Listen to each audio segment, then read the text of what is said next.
Mari kita kutip beberapa faedah daripada perbincangan kita ini dari sudut tarbawi, dari sudut pendidikannya. Kita tengok dalam ayat ini, walaqad mananna ala Musa wa Harun. Allah kata, aku beri nikmat kepada Musa dengan Harun. Dia nikmat ni dua ya. Tulis pelajar. Nikmat yang pertama, isalul manafi'. Allah Ta'ala beri manfaat, kebaikan kepada kita. Nikmat yang kedua, Allah Ta'ala hapuskan keburukan daripada kita. Tulis. Nikmat yang pertama apa?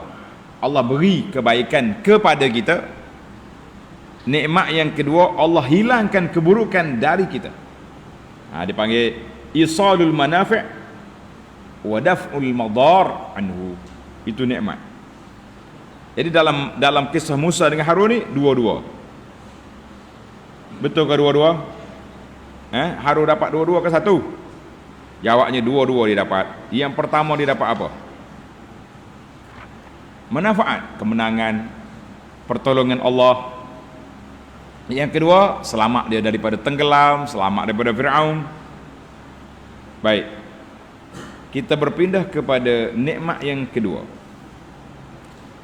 yang Allah Ta'ala beri. Baik, faedah yang kedua, wa nasarnahum fakanuhumul ghalibin. Allah kata, aku beri pertolongan kepada Musa, dia menang.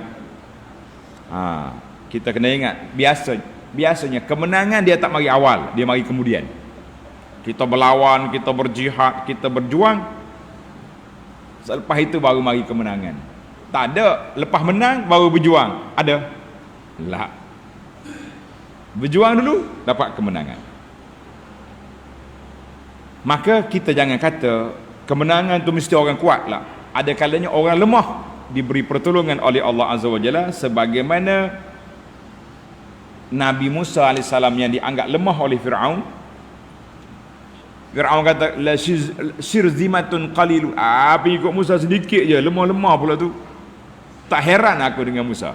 Tapi air lebih kuat daripada Firaun. Air ni kuat ke lemah? Lemah kalau duduk dalam gelas. Tapi kalau dia mari kepala air, main-main awak. Berapa ramai orang mati, kan? Berapa ramai orang mati dengan sebab apa? Dengan sebab air. Tak salah pada kita. Maka halak adu, bila binasanya musuh kita, walaupun bukan kerana kita dianggap sebagai kemenangan. Sebagaimana Fir'aun binasa, bukan dengan sebab Musa. Fir'aun binasa dengan sebab tenggelam. Tapi oleh kerana Musa berlawan dengan Fir'aun, maka dianggap kemenangan itu bagi pihak Musa, walaupun Musa tak buat apa. Dalam peristiwa zaman Nabi, tanda ni pelajar, dalam peperangan Mu'tah, tulis peperangan Mu'tah di Jordan. Sekali kita pergi hari ni dia panggil Mu'tah, ada di sana. Ketua peperangan nama dia Zaid. Nabi SAW duduk di Madinah. Nabi kata, akhadhar rayatu Zaidun fa'usi. Zaid pegang bendera, dia kena bunuh, syahid. Ja'far pegang bendera, usiba, mati Ja'far. Abdullah bin Rawahah pegang bendera, mati. Summa akhadhaha Khalid bin al-Walid min ghairi imratin fafutihalah. Khalid pegang bendera, Allah Ta'ala beri kemenangan kepada dia. Tak menang, Rom yang benar, tapi oleh kerana Khalid dapat menyelamatkan tentera daripada dibunuh oleh Rom, maka dianggap sebagai kemenangan. Itu bahasa. Hadis ini dalam Rawahul Bukhari min hadis Anas. Maka Nabi Musa walaupun dia tak dapat bunuh Fir'aun, bukan dia yang bunuh, laut yang bunuh Fir'aun, tapi dianggap kemenangan kepada siapa? Kepada Musa. Limadha? Kenapa? Sebab dia yang berlawan dengan Fir'aun. Fir'aun masuk dalam laut pun dengan sebab Musa AS. Faedah yang ketiga, wahadainahumas siratal mustaqim. Wahadainahumas siratal mustaqim. Tengok,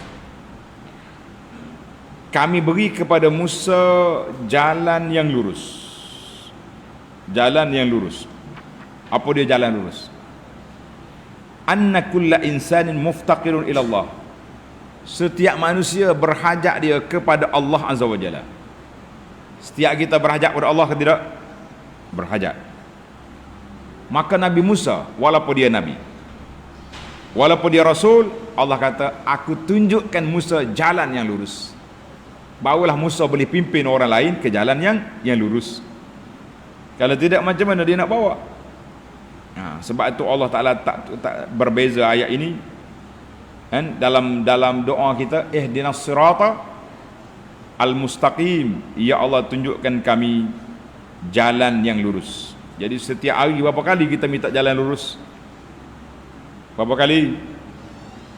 5. Berapa kali baca Fatihah dalam solat?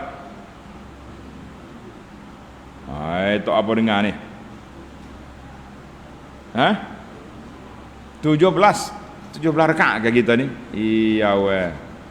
Kena kira molek. Orang buat natu tak apa jadi mun. Kira Fatihah tak ingat. Ai bunyi natu celik mata. Baik. Allah kata wa hadainahumas sirata. Dalam doa kita ihdinas siratal mustaqim. Allah tak kata ila.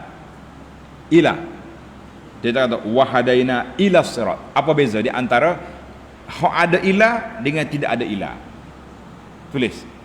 Berbeza di antara kalimah ila dengan tak ada ila. Maka bila Tuhan nak bagi taufik hidayah, Allah Ta'ala tak guna ila. Ihdinas siratal mustaqim. Wahadainahumas siratal mustaqim. Tapi kalau kita nak bagi taufik, dia panggil taufik hidayah bimbingan, hidayatul irsyad, ada ilah. Sebagaimana Allah kata ke Nabi, tanda ni belajar dalam surah Asy-Syura ayat 52, wa innaka latahdi ila siratim mustaqim. Innaka ya Muhammad sallallahu alaihi wasallam membawa orang, membimbing orang, mengajak orang kepada jalan yang lurus. Maka di sini kita kata, tulislah pelajaran ni. Hidayah ada berapa jenis? 2. Yang pertama, hidayah itu taufik, itu kuasa Allah. Maka Tuhan kata ihdinas siratal mustaqim, ya Allah bimbing kami jalan yang lurus. Allah kata kepada Musa dengan Harun, wa hadainahumas sirat, aku yang beri jalan. Tapi kalau kita kata hidayatul irsyad, petunjuk jalan, maka itu kerja Nabi, wa innaka latahdi ila siratim mustaqim. Dia panggil ada ta'addi dengan ila, dengan makna dalil, irsyad, pembimbing, pemandu arah, penunjuk jalan. Jangan main awal Quran ni. Quran ni sangat besar dia punya kedudukan. Baiklah. Berapa dah kita? 3 dah. Yang keempat tulis. Nombor 4. Sikit kita ambil 5 ya. Pelajar-pelajar ni takut dah nak balik. Yang keempat tulis. Wa atainahumal kitabal mustabin. Kami berikan kepada dua-duanya. Siapa dia? Musa dengan Harun. Tadi anda dah sebut bahawa kitab Taurat ini kepada dua-dua Musa dan Harun. Bukan kata boleh Musa saja dah. Contohnya penerima Nabi Musa, sebab Harun tak pergi waktu menerima Taurat. Maka di sini patut ulama katakan sifat kitab Allah Ta'ala tu mubin, mustabin, jelas, nyata. Kalau kata tak jelas lagi, kacau. Dan dalam poin yang sama, dalam poin yang 4 ni, ulama tadi berkata jawazu ta'addudir rusul, harus adanya beberapa orang rasul pada satu masa, harus. Ini sebelum dibangkitkan Nabi sallallahu alaihi wasallam. Bila Nabi bangkit, rasul seorang, iaitulah Nabi kita sallallahu alaihi wasallam. Kalau ada lagi orang mengaku rasul, potong kepala. Itu karut punya manusia. Karut punya manusia. Baiklah para pelajar sekalian, jelaslah kepada kita bahawa Al-Quran itu jelas. Kita buat tak jelas tu cerita lain. Yang kelima, yang terakhir yang dapat kita kutip ini, Allah kata apa? Innahuma min ibadinal mu'minin. Sesungguhnya Musa dan Harun adalah daripada hamba kami yang beriman. Maknanya Allah Ta'ala nak sebut bahawa setiap orang itu mulia dengan dua sifat. Sifat yang pertama dia panggil sifat mukmin, yang kedua dipanggil sifat al-ubudiyatu lillah, perhambaan, menghambakan diri kepada Allah Azza wa Jalla. Semua nabi-nabi sifat dia abdullah, hamba Allah Ta'ala, dan juga orang yang beriman, mengajak manusia kepada iman. Jadi kalau kita nak jadi orang baik, ikutlah masuk dalam kumpulan ibadillahil mu'minin. Allahumma ja'alna min ibadikal mu'minin. Ya Allah, jadikan kami, pelajar-pelajar kami, anak-anak kami daripada hamba-Mu yang beriman, yang ikhlas kepada-Mu ya Allah, yang mengikut sunnah Nabi sallallahu alaihi wasallam. Alhamdulillah, tamatlah kita 5 faedah yang dapat kita kutip di dalam ayat 114 sehingga 122. Insya-Allah kita akan sambung lagi ayat kita dalam siri yang akan datang, bermula ayat 123, iaitulah kisah Ilyas. Wa inna Ilyasa laminal mursalin. InsyaAllah kita sambung dalam siri yang akan datang. Subhanakallahumma wa bihamdika, asyhadu an la ilaha illa anta, astaghfiruka wa atubu ilaik. Wa sallallahu ala nabiyyina Muhammadin wa ala alihi wa sahbihi ajma'in. Walhamdulillahi rabbil alamin.